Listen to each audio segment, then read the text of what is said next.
Nossa aula de hoje é sobre teatro para infância e juventude no Brasil, que é um tema muito importante, né? Porque vocês estão se formando como professores, né? Como professores artistas. Então, esse é um aspecto que vocês têm que estar bem atentos, né? E eu postei, inclusive, no Google Classroom, 2 materiais para vocês, não sei se vocês já deram uma olhadinha, mas está lá disponível para vocês um livro de peças teatrais, que foi um prêmio da Funarte, bem bacana, então tem várias peças, e um capítulo de livro da Célida Salume Mendonça, que chama Montagem em Sala de Aula. Foram os 2 materiais que eu selecionei, porque como a gente conversou em outras aulas, né, assim, a prática do teatro com crianças e adolescentes, ela não está descolada da prática do teatro com adultos, né, ou da prática do teatro profissional, digamos assim. O teatro estudantil, ele não faz uma coisa absolutamente diferente do que se faz no teatro profissional. A única coisa é que ele tem recursos, outros recursos. Muitas vezes esses recursos são limitados devido à realidade das escolas, né, na qual se está trabalhando, ou da comunidade. A outra questão, a faixa etária, então tem que ter uma adequação da linguagem, né? Mas as metodologias de ensino do teatro, elas são utilizadas por todos para levantar um espetáculo, inclusive por adultos, né? Então, quem lembra aí quais são, por exemplo, as principais metodologias de ensino do teatro na contemporaneidade? Jogos teatrais da Viola Spolin é um. O drama, né? Os jogos de improvisação do Jean-Pierre Rangan. O drama como método de ensino, né? Que divulgado no Brasil pela Bianchi Cabral. As improvisações em si, né? As improvisações, elas fazem parte, são material para construir espetáculos na contemporaneidade. Agora, todas essas metodologias, os jogos para atores e não atores do Augusto Boal, da proposta estético-pedagógica do Augusto Boal, do Teatro do Oprimido, ele se usa de improvisações. A Viola Spolin, que tem os jogos teatrais, a Viola Spolin tem, inclusive, um livro que chama Improvisação, né? Esses jogos todos são pautados em improvisação. O drama, ele é todo pautado em improvisações. Os jogos do Jean-Pierre Rangan, né, são modalidades lúdicas de improvisação, enfim, é pautado em improvisações. Depois a gente ainda tem as peças didáticas do Brecht, né? Agora, o Brecht mesmo dizer, porque aí não é tão contemporâneo, digamos assim, mas, enfim. O Brecht, quando ele escreveu essa proposta estético-pedagógica, foi na década de 1920 que ele escreveu esse material, né, quando ele começou a discutir sobre teatro épico e peças didáticas. E aí ele diz lá no livro dele, né, no Pequeno Organon para o Teatro, que as mesmas regras que servem para o teatro épico, para os atores, também servem para as peças didáticas. Qual é a diferença? É que as peças didáticas, não há separação entre atores e espectadores. Por isso que Boal depois vai pegar essa ideia e vai dizer no Teatro do Oprimido que todos são spec-atores, né? Que ele traz lá dessa ideia do Brecht, das peças didáticas, porque o Brecht trabalhava as peças didáticas aonde? Nos operários, nas fábricas, com os escolares, né? Então a ideia dele era essa, que todo mundo atuava e todo mundo assistia, né? E, inclusive, ele tem peças radiofônicas, né? Então, essas são as principais metodologias. E como a gente viu em aulas passadas, quando a gente estava falando lá sobre teatro contemporâneo, sobre processo colaborativo, sobre teatro de rua. A improvisação, ela tá aí, né? Tá no cerne do teatro contemporâneo e ela é caríssima também para o ensino do teatro para crianças, para o fazer teatral com crianças. E aí vem uma outra questão da nossa aula, que é assim, quando a gente fala em teatro para infância e juventude no Brasil, a gente tem duas dimensões importantes aí, que é teatro com crianças e teatro para crianças, né?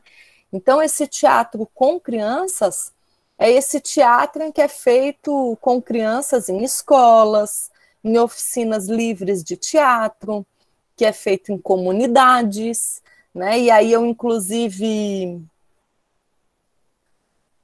trouxe para mostrar para vocês esse livro aqui, Teatro em Trânsito, a Pedagogia das Interações no Espaço da Cidade, da Beatriz Ângela Vieira Cabral, que é a mesma autora do drama como método de ensino, né? Porque a Beatriz Ângela Cabral, que é Biange Cabral, conhecida carinhosamente assim, foi ela quem trouxe para o Brasil, né, essa metodologia do drama. Ela foi minha professora na graduação.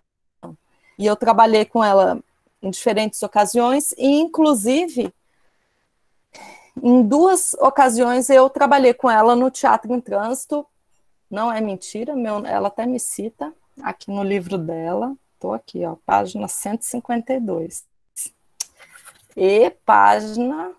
Ela me cita duas vezes, eu sou obrigada a me exibir e falar isso. E na página 140. Estou eu aqui como diretora de cena de espetáculos dela do Teatro em Trânsito. Qual era a ideia desse Teatro em Trânsito que a gente fazia, né? A gente ia para a comunidade e não adianta eu falar o nome da comunidade aqui para vocês, porque isso não vai fazer muito sentido, né? Assim, mas enfim, Santo Antônio de Lisboa, por exemplo, Ribeirão da Ilha, duas comunidades que eu trabalhei com ela. São comunidades bem tradicionais lá de Florianópolis, em Santa Catarina. Onde tem assim, vários nativos, sabe? Pessoas que são originárias mesmo da ilha, que os seus antepassados são, assim, digamos, fundadores, né? Da ilha de Santa Catarina. Vamos supor assim, comunidades bem tradicionais. Aí a gente foi, e essas comunidades, elas têm uma arquitetura muito típica, muito característica, né? São comunidades de imigrantes açorianos, então tem os casarões, né, dos imigrantes, tem engenhos de farinha, tem ruínas que são tombadas, enfim, tem a igreja, que é a mesma, não sei quantos séculos, né? Isso é bairros, né, que seriam bairros dentro de Florianópolis. Mas é que Florianópolis, ela é relativamente distante, essas comunidades, elas são relativamente distantes do centro da cidade. Até aqui em Sergipe seria quase como viajar para outra cidade, né? Mas seria como a gente ir para fazer um trabalho, por exemplo, em Laranjeiras, né? É como se Laranjeiras fizesse parte de Aracaju, ou a gente fazer um trabalho em São Cristóvão. É nessa mesma perspectiva, né? Assim, vocês conseguirem visualizar um pouco, né? Assim, essa coisa da arquitetura, né? De ter uma comunidade tradicional que reside no lugar, que tem práticas bem marcantes, né? Em relação às atividades mesmo da cultura popular, né? Bem características, né? Do lugar. Então, a gente ia para essas comunidades, fazia um mapeamento dos principais pontos, digamos assim, do lugar, né, os mais marcantes, e conversava com as pessoas que moram lá, né. Em alguns casos, por exemplo, Ribeirão da Ilha, a gente ia batendo mesmo, de porta em porta, e batendo papo, né, assim, batendo de porta em porta, né. Esse tipo de comunidade sempre tem uma senhora ou um senhor, né, na sacada, ou no beiral da janela, né? E aí a gente, não é que a gente entrava na casa, não. Oi, e aí, não sei o que, aí se apresentava e pedia para eles irem contando histórias para a gente sobre o lugar. E fazia alguns encontros no salão paroquial da igreja ou na praça, em que a criançada vinha, né, para fazer as atividades, as oficinas de iniciação teatral, né, de jogos, de improvisações. E aí as crianças também traziam histórias, né, das suas famílias lá, o que elas já tinham ouvido falar sobre o lugar.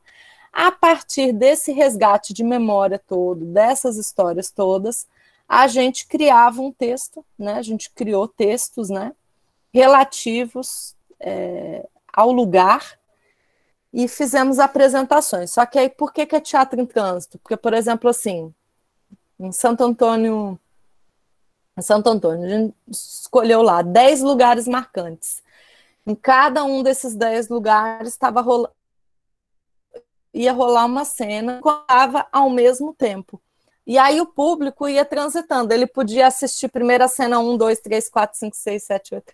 Ou ele podia assistir primeiro a 10, a 9, a 8, né? O público ia, sabe, circulando por esses diferentes espaços. Depois tinha um lugar grandão, assim, onde encontrava todas as cenas, convergiam para esse lugar. Por isso esse nome, Teatro em Trânsito.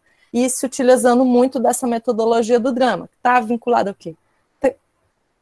O texto como pré-texto, né? Ou seja, a comunidade como pré-texto para a elaboração do texto do espetáculo, né? Essa ideia de criação colaborativa, que todo mundo tem voz ativa no trabalho, improvisações, jogos, esse trabalho integrando diferentes faixas etárias, né?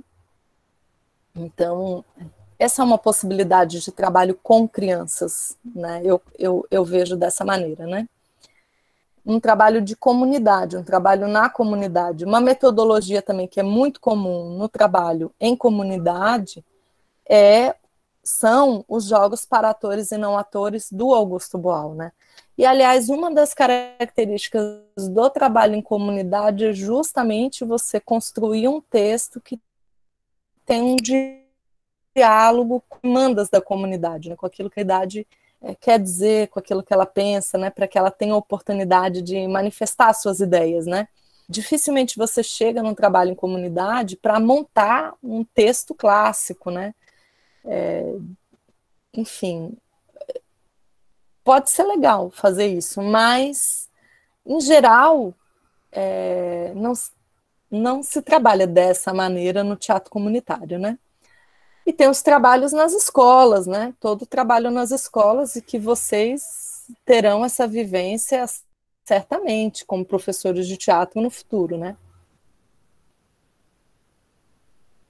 Agora tem também o teatro para crianças, e aí o teatro para crianças, em geral, é o teatro de adultos feito para crianças. E aí a gente também tem mais de uma perspectiva desse teatro, né? Tem, por exemplo, o teatro como é praticado pela CIA de Arte Alésia, aqui em Sergipe.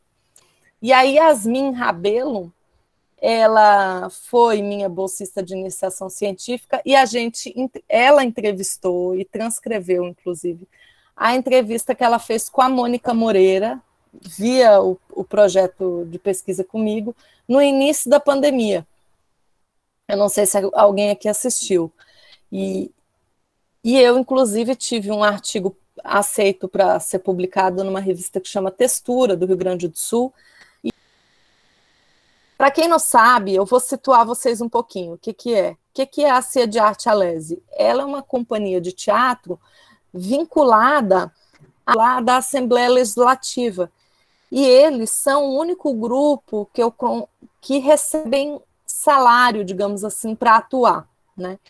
Então, eles são um dos poucos grupos profissionais, digamos assim, de Aracaju e de Sergipe mesmo. E eles têm um trabalho muito legal de levar peças teatrais para as escolas, não só de Aracaju, mas pelo interior, nos povoados, né, onde o teatro não chega, onde não tem edifícios teatrais. Então, essa é uma forma de se trabalhar com essa ideia de teatro para crianças, né, em escolas, né, em auditórios. Agora, a gente também tem, em Sergipe, vários grupos que a gente tomar como exemplo. O Emboaça, por exemplo, que é reconhecido pelo seu trabalho de teatro de rua, ele também tem peças que podem ser voltadas para o público infanto-juvenil, digamos assim, e essas apresentações não se dão necessariamente num edifício teatral, mas na rua, na praça, né? O Mamulengo de Cheiroso, que é um grupo predominantemente de teatro de bonecos, né? Teatro de animação. Olha, tanto o Emboaça quanto o Mamulengo de Cheiroso, né? 2 grupos com mais de 40 anos de existência aqui em Sergipe, com representação reconhecidos nacionalmente. São grupos de teatro muito importantes, gente. E eles levam teatro para todos os lugares, né? Para o FASC, para as praças, para o Museu da Gente Sergipana. Inclusive, antes da pandemia, nós tínhamos as matinês de sábado, em que ficava em cartaz lá durante 3, 4 finais de semana um mesmo grupo, e o Mamulengo de Cheiroso foi um deles. Outra companhia que tem essa prática de teatro para crianças também é o Atualona. Eu mesma já vi 2 peças dele de teatro para crianças, uma inclusive com a minha filha, que ela adorou, vai dar cacho na cabeça do bebê, maninha. Não, também na matinê do Museu da Gente Sergipana, né, as apresentações que acontecem ali no foyer. E eu vi um outro que eu assisti lá na Atalaia, na época do São João, né, que era eles estavam apresentando lá, vinculados à atividade de São João, enfim. São alguns exemplos, né, de teatro para crianças, né. E, evidentemente, para levantar esses espetáculos, tem N processos que podem ser utilizados aí. Os mesmos procedimentos que podem ser adaptados e usados no teatro com crianças, né?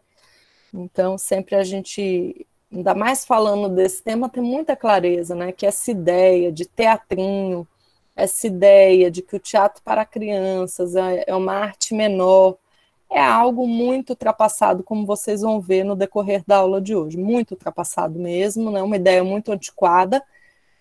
E, inclusive, para quem tem criança sabe, elas são muito espertas, elas têm muita capacidade de percepção das mensagens, das questões, elas são muito observadoras, né? Então, não faz necessário a gente falar com elas de maneira infantilizada, ou como se elas tivessem uma capacidade reduzida, né, de percepção do mundo. Pelo contrário, elas estão muito abertas, né? Elas, se te olharem e se acharem que tem alguma coisa estranha, ela vem, né, e fala, mamãe, o que está acontecendo com ela? Né? Ela percebe. Você não precisa falar gritando, não precisa falar infantilizado, não precisa ter uma atuação caricatural, né, para que ela capte a mensagem que está sendo dita, né? Basta ser adequado no sentido daquilo que se diz.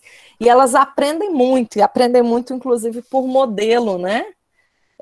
Por referência. Então, a gente tem muita responsabilidade no que a gente apresenta para as crianças, tanto para elas não, né, para elas copiarem coisas boas, né, e não coisas ruins, né?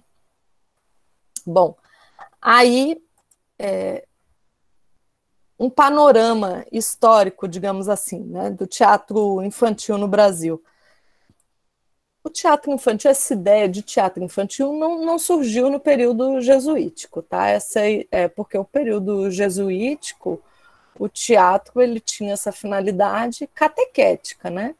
Para substituição mesmo de um código moral por outro, de uma religião por outra, e não estava voltado especificamente para crianças, né? Os autos de Anchieta não eram autos, digamos assim, não eram autos infantis, né? Não era essa ideia. Essa ideia de teatro infantil, ela surge no Brasil só no século XX, e inicialmente com essa pegada, né, de teatrinho, remetendo a uma atividade menor, né, em geral, como atividades pedagógicas e patrióticas, né, realizada em escolas, por exemplo, realizada por professores, e no final das contas o objetivo era encantar os adultos. é questionável até que ponto que esses teatrinhos realmente estavam voltados para as crianças, ou se a ideia era encantar os próprios adultos que acompanhavam as crianças, né? Bom, mas foi no final da década de 1940 que o teatro deixou de ser uma atividade só pedagógica e patriótica, digamos assim, e passou também a ser uma atividade empresarial.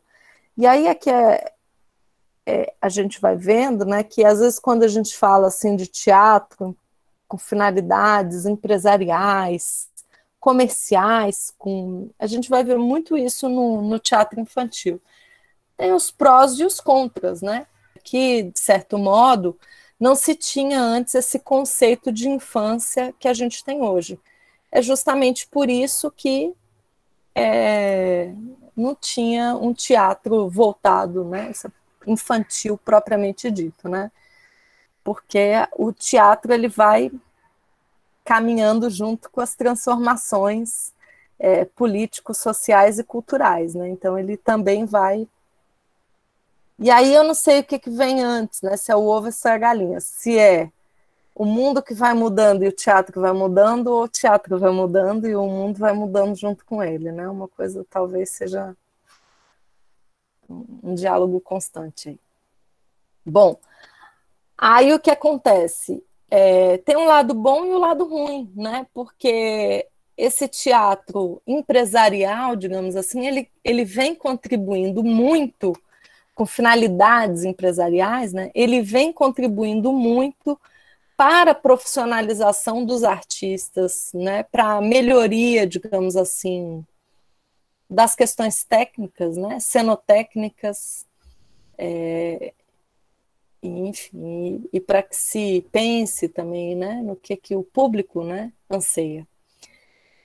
Mas a nossa grande referência de teatro infantil ainda é a Maria Clara Machado, né, que é a fundadora do Tablado no Rio de Janeiro. O Tablado ele surgiu inicialmente como um grupo de teatro, né? E o Tablado, além de ter um espaço, a Maria Clara Machado tinha vindo da França, tinha feito cursos na França, e daí com a ajuda do pai dela e de outras pessoas animadas ali, ela conseguiu criar o Tablado, né, ter esse espaço do Tablado. E eles dão oficinas, ela já faleceu, né, ela faleceu em 2001, mas eles dão oficinas, inclusive, até hoje, né? E também eles têm peças online. Eu não queria ver alguma coisa deles, recomendo para vocês. E ela, gente, olha só, essa mulher é incrível, leiam essas. Ela tem 29 peças teatrais escritas. Eu tenho aqui algumas. Ó, Pluft, inclusive, minha querida Maicira, né? Professora aqui que está afastada, dirigiu Pluft com estudantes do curso da UFES, fizeram uma adaptação de Pluft e se apresentaram em escolas, apresentaram ali no auditório da reitoria da UFES, não sei se alguém de vocês viu. Olha, o Rapto das Cebolinhas, por exemplo, foi a primeira que ela escreveu. O meu marido foi tão marcante, foi a primeira peça de teatro que ele viu na vida, ele lembra até hoje. E ele é cinquentário, e ele lembra. Ele é, olha, incrível. A Bruxinha que era boa, o Rapto das Cebolinhas, o Chapeuzinho Vermelho, uma versão dela, né, desse conto. Pluft, o Fantasminha, o Boi e o Burro no Caminho de Belém. Enfim, são 29 peças que ela escreveu. Quem não conhece essa dramaturgia, corra, vá ler alguma coisa dela, que vale a pena, viu?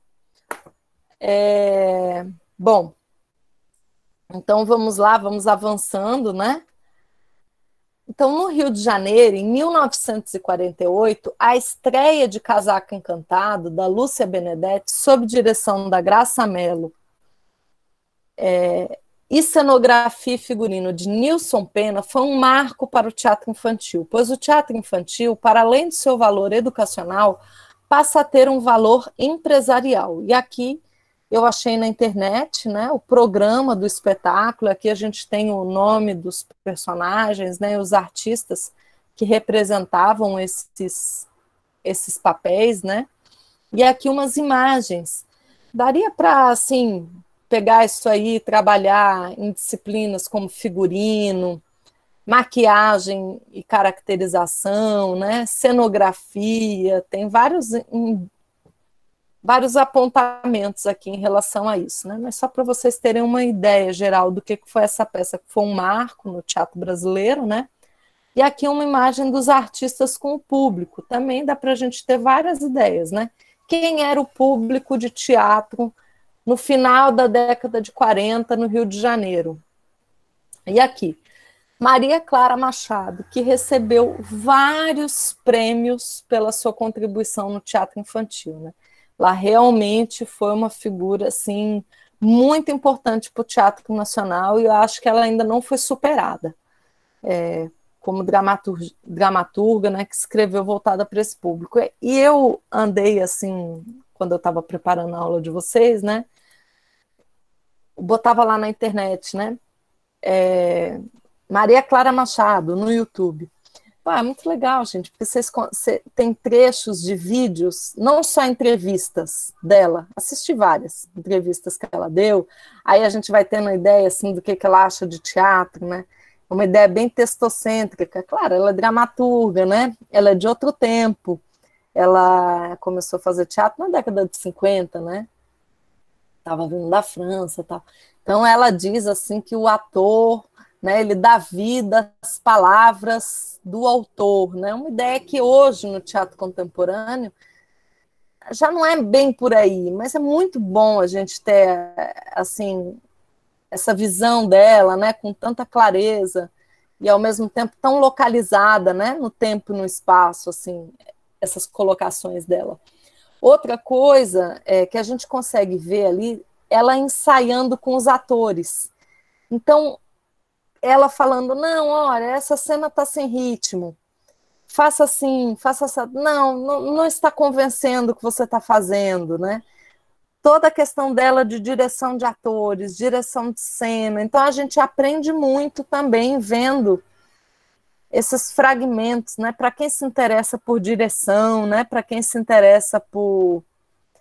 Enfim, né? Por essa coisa do fazer teatro mesmo, né?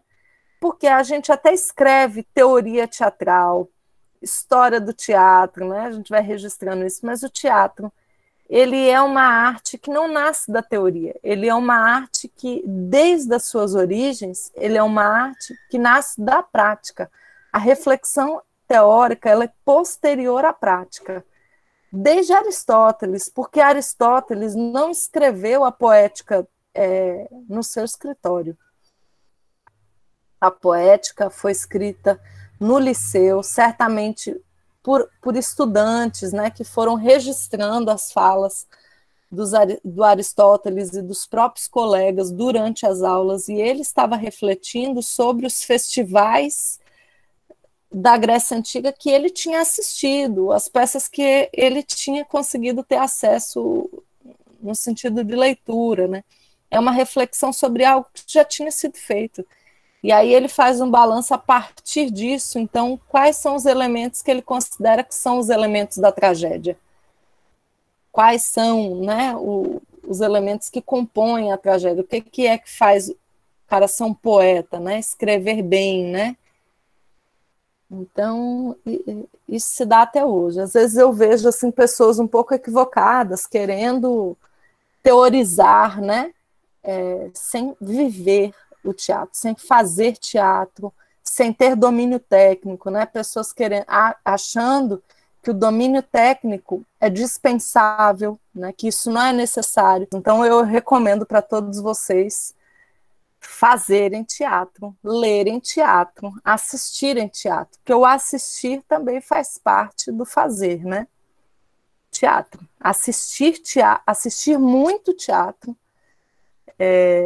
faz parte do fazer. Não é só estar no palco. Porque às vezes eu pergunto assim, vou perguntar, vocês lembram a primeira vez que vocês foram ao teatro? Vocês lembram quem levou vocês ao teatro? Como é que foi? A escola, ela tem um papel fundamental, gente. Fundamental. para apresentar o teatro, né, para dar esse primeiro acesso. A maioria das crianças no nosso país tem o primeiro contato do teatro com a escola, né? Então, vocês, como professores, futuros professores, têm uma responsabilidade muito grande. Então, assim, a escola tem um papel muito importante. Agora, eu, durante muito tempo, eu conduzi um projeto de extensão que chamava o Jogo Teatral na Escola. E eu fazia com professoras lá do Vale do Itajaí. Então, professoras de Blumenau, de Schroeder, Indaial, Pomerode, Jaraguá, enfim. E era muito comum, assim, que algumas professoras nunca tinham ido ao teatro, nunca tinham feito uma oficina de teatro, mas elas faziam teatro na escola com os alunos dela, né? E aí elas vão enraizando uma ideia de que o teatro, ele é único e exclusivamente um instrumento para você aprender uma outra coisa, desconsiderando, em primeiro lugar, que o teatro é uma arte completa e que também tem conhecimentos próprios, né? E que as pessoas, enfim, eu fico um pouco indignada com essas ideias. Mas também tem uma outra questão que às vezes faz um desserviço, achando que vai fazer uma atividade legal para dar uma descontraída, traumatiza a criatura, né? Coloca ela lá, exposta, tendo que decorar um texto, se apresentar na frente dos outros, vestido, de repente, com uma roupa que não está afim, enfim, para uma festinha de final de ano, sem um propósito teatral em si, né?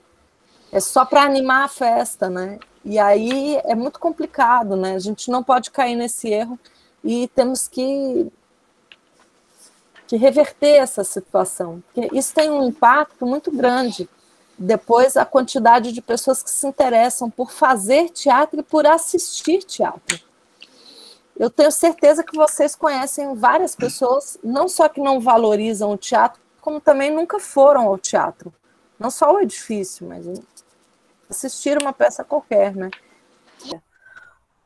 Olha lá, o tablado antigo, o edifício teatral, tablado antigo, construído pela Maria Clara Machado, né, como que ele era no Rio de Janeiro, e uma declaração do Carlos Drummond de Andrade, ele diz o seguinte: a obra do tablado ficará na memória artística e não duvido nada que rompa o ano de 2000 com a galhardia invariável que o distingue.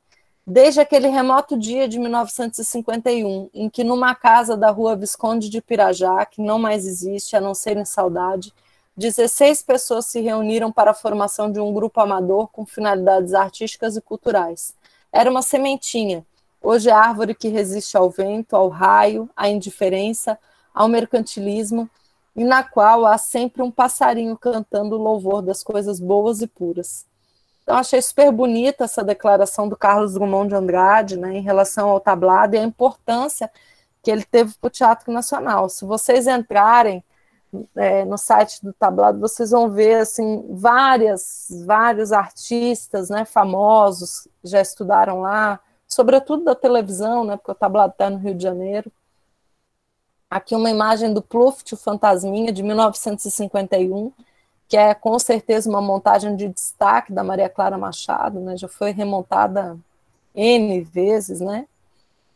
Aqui uma outra, que é o Cavalinho Azul, também uma foto que eu tirei lá do site, né? E a gente vê que tem 3 atores em cena. Bom, aí o Camarote, que é um autor que discute sobre teatro infantil, nessa publicação recifense, ele fala o seguinte: só nos anos 70, contudo, o teatro brasileiro passou a despertar o interesse de uma maior parte das pessoas, ou seja, 40 e poucos anos atrás, né? Principalmente jovens escritores que a ele passaram a se dedicar, alguns deles com excelentes intenções e realizações. É também nessa época que a imprensa e as instituições culturais do país começam a interessar-se por essa área. E, obviamente, é também nesse período que os empresários, ávidos de lucro, e jovens atores, encenadores, etc., desejosos de galgar degraus do sucesso, passam a se devotar à realização de espetáculos para a infância.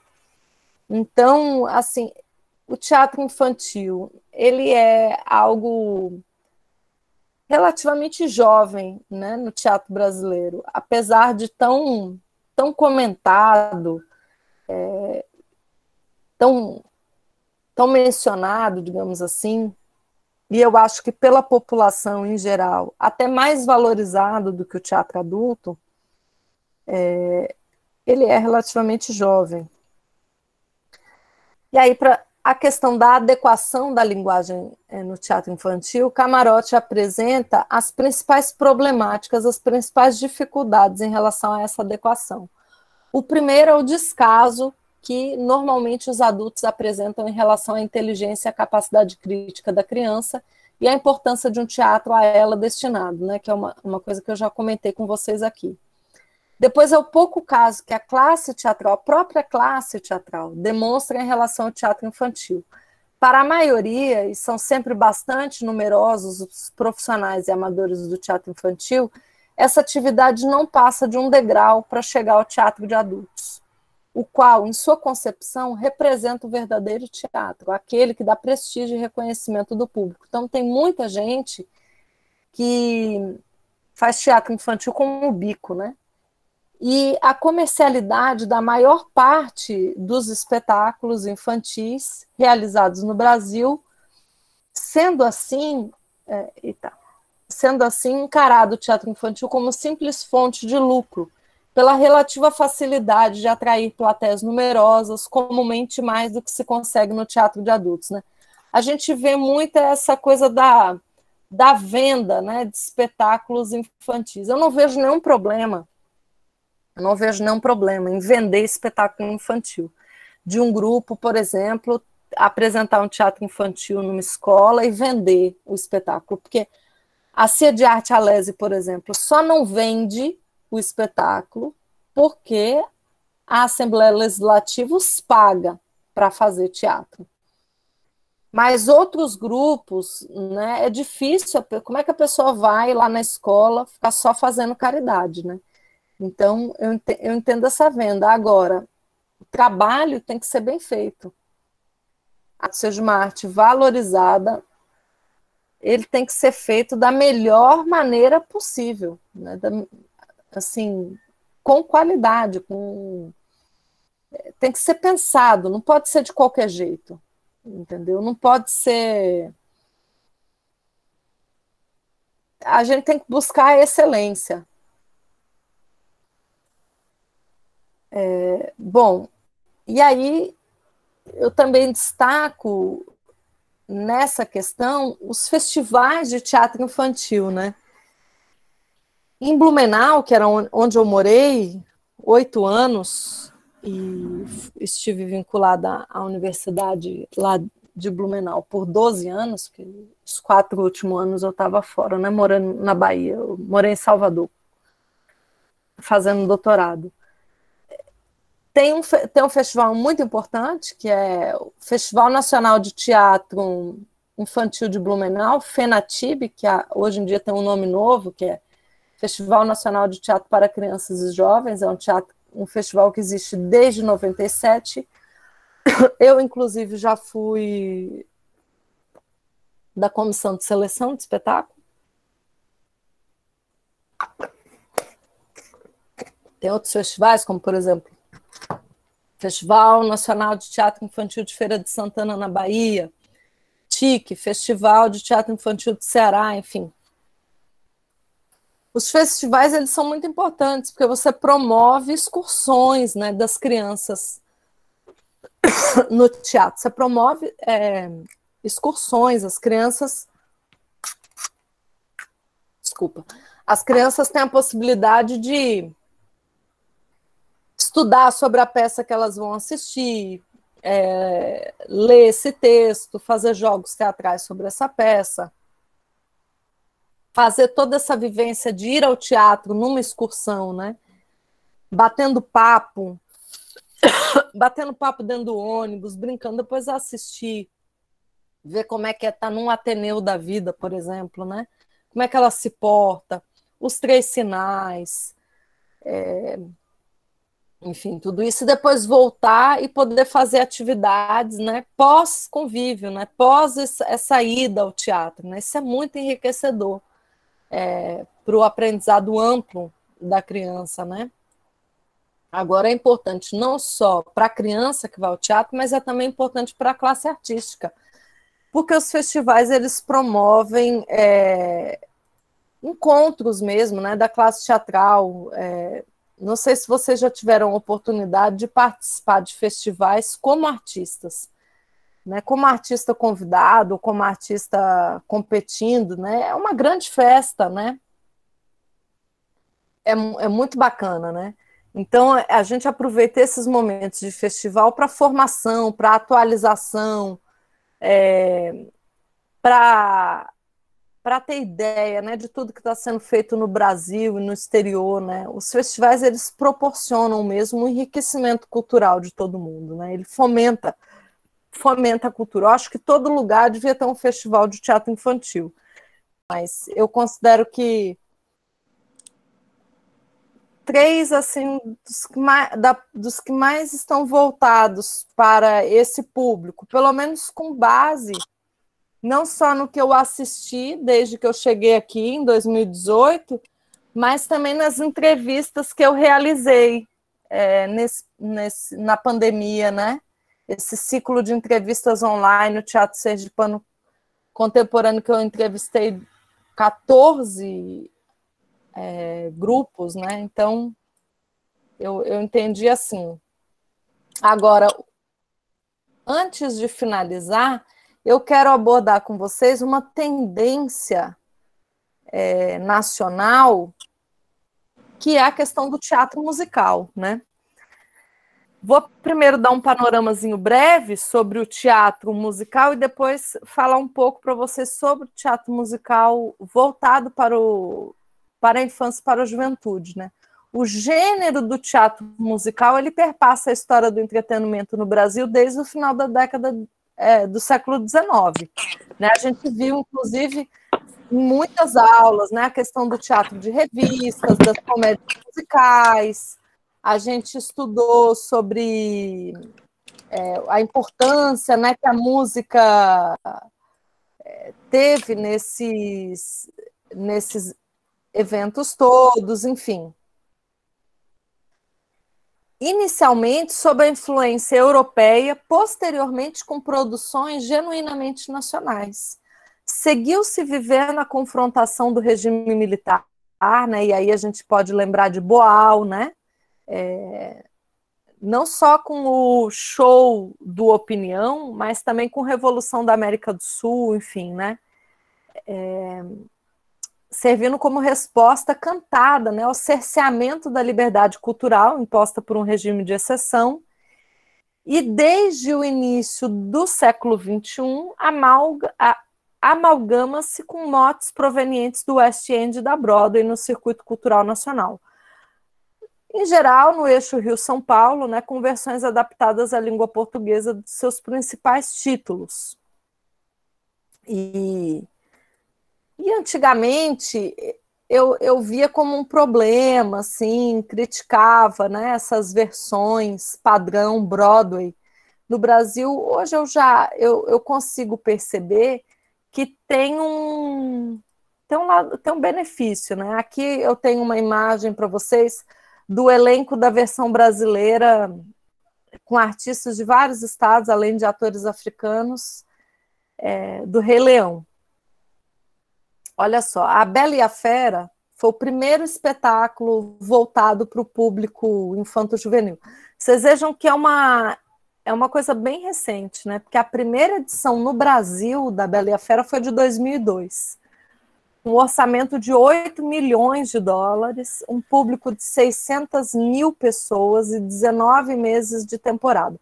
A empresa à frente dessas montagens com padrão Broadway no Brasil é a Time for Fun, né? Essa mesma montagem, ela voltou depois em 2009 para mais uma temporada, né? Quando a economia do país estava um pouco mais estável e assim o entretenimento do teatro musical, digamos assim, ele passou a ser acessível a uma maior parcela da população que antes não consumia, né, esses espetáculos. mas a maioria dos brasileiros e das brasileiras nunca assistiu um espetáculo musical, né? Deste padrão aqui, né? Algumas outras montagens, né? Família Addams, O Rei Leão, O Mágico de Oz. Agora, o que é interessante? Que a partir do momento que esses espetáculos eles entram no Brasil, e eles entram e tem várias implicações, né? Como, por exemplo, os teatros. Então, por exemplo, em São Paulo, eles são apresentados, esses espetáculos, no Teatro Abril, que é o antigo Teatro Paramount, onde tinham os festivais da Record, onde se apresentou no passado Chico Buarque, etc., Caetano. Então, esse teatro ele foi totalmente remodelado, né? Toda a questão de sonorização, toda a questão iluminação, demanda uma equipe de profissionais muito grande, porque, por exemplo, assim, os músicos, não é música gravada, é orquestra em cena, né? Então, é orquestra em cena.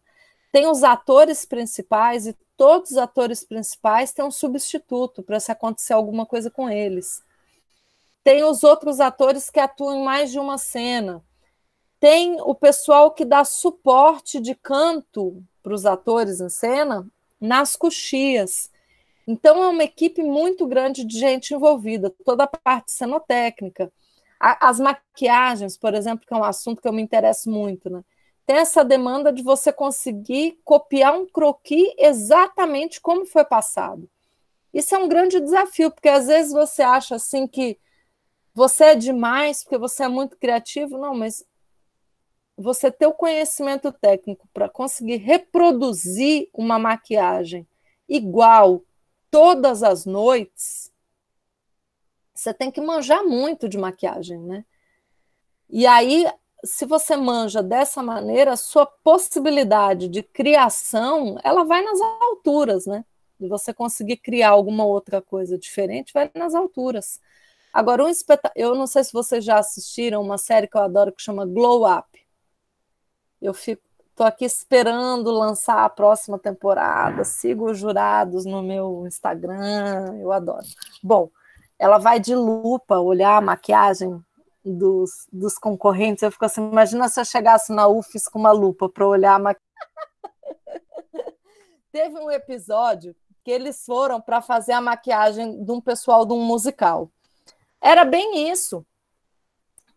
A pessoa responsável pela maquiagem do espetáculo, ela já tinha feito o croquis. Os atores sabiam fazer a maquiagem, sabiam passar. Se desse alguma coisa errada, eles sabiam fazer a maquiagem deles, né? E os concorrentes lá do Glow Up, eles tinham que executar exatamente aquele mesmo croquis, a cor, tudo, para não dar alteração. Então, assim, isso demanda uma profissionalização, e isso impulsionou esse segmento mesmo do teatro musical no Brasil. Hoje a gente tem musicais sobre Cazuza, Tim Maia, Elis Regina, Wilson Simonal. Gente, diga aí, Rita Lee, vocês já devem ter ouvido tudo isso. Então, é uma atividade relativamente recente, mas ela está em alta e com muito sucesso entre o público infanto-juvenil, né? Era isso, pessoal. Eu espero que vocês tenham gostado do material que eu preparei para vocês, para a gente discutir sobre teatro para a infância e juventude. Fiquem bem, a gente se encontra em breve. Um abraço.